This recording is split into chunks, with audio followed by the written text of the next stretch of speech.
Ini tajuk saya adalah tanda-tanda ajaran wahdatul wujud. Sekarang sebagai contoh, kita musim pilihan raya. Manakala di sana sekarang sedang berlaku, musim ini juga adalah musim orang sedang kempen kepada satu ajaran dipanggil wahdatul wujud. Wahdatul wujud ini adalah yang bermakna wujud hanyalah satu, iaitu Allah saja. Makhluk sebenarnya tidak wujud. Makhluk ini sebenarnya Allah sudah, adalah Allah juga.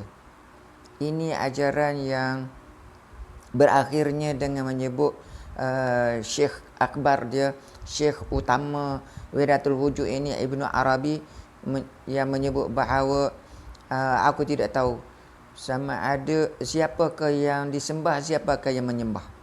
Sebab wujud itu hanya satu saja, iaitu dialah pelopor utama ajaran ini.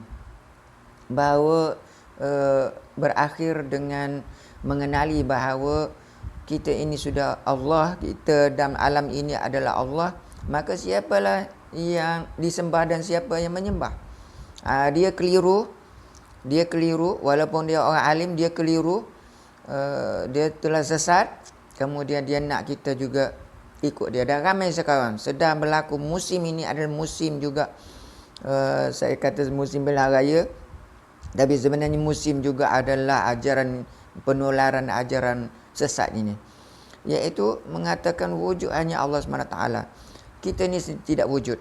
Kita ini hanyalah merupakan bayang manifestasi Allah bagi mereka lah, ataupun bayang-bayang Allah, ataupun macam-macam lah istilah diguna sebagai wujud. Kita ini wujud pinjaman saja, macam mirip-mirip betul, tetapi sebenarnya maksud dia adalah yang sebenar wujud hanya Allah, dan kita ini juga adalah Allah bagi mereka.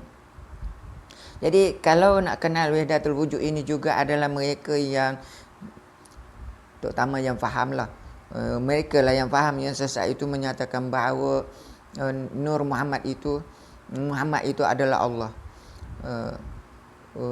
dan mendewa-dewakan Nur Muhammad. Nur Muhammad itu adalah unsur di dalam wahdatul wujud sebenarnya.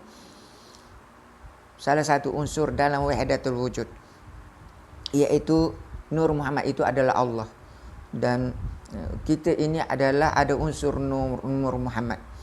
Semuanya itu adalah merupakan unsur ajaran sesat wahdatul wujud ini. Yang benar, wujud adalah dua, iaitu wujud Allah dan wujud kita, makhluk. Wujud alam ini makhluk.